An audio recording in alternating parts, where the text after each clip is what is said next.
when the kid is already in the gang. Yes. So how do you intervene? Tell me a little bit about the intervention part. Some of the things we do in intervention, we go to the juvenile facility out in Hutchins, which is called the Youth Treatment Center, which is Medlock, they call it.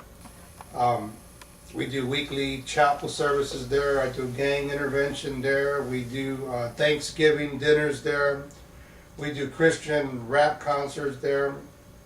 Quarterly, I go to the youth village, which is right across the street, another juvenile facility. I also do some work at LETOT, which is a court-ordered juvenile shelter. We go there, we do adopt a dorm, which is we go on a dorm with the kids and we bring them pizza and we spend time with them. Now, that could be either intervention or prevention because these kids had not yet gotten in trouble. They're held here court ordered because the judge is uncertain what to do with them.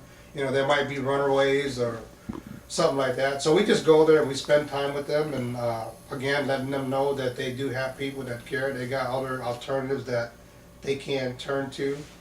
I also been a regular speaker at alternative schools, public schools, just kind of giving the kids the whole scoop of the dead end street of drugs and gangs and making bad choices. Okay. And do you do individual counseling still? I was reading that on your bio. Yes. You do. Yes, we do. I do individual counseling. I did more probably throughout in the summer days. You know, kids got more time on their hands, so we do more counseling then than I'm doing now.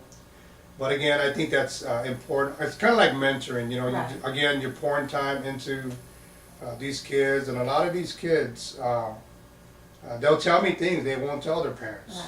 That's So, and those are things that have to be talked about. Those are issues that have to be dealt with.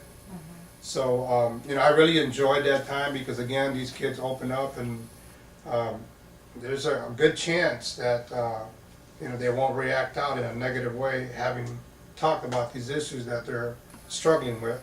right. And also, having that adult figure there. Right. Some type of support system Right. there in their life. Also, you said you're having some type of a concert coming up, a rap concert or prevention intervention workshop in October. Can you tell me a little bit about that? Yes, we're having a parent seminar. Our keynote speaker is Don Smartle, who's been doing it for probably about 40 years. He's an author, he's an evangelist. He was on a team with Billy Graham. Been working in institutions for probably about 35 years.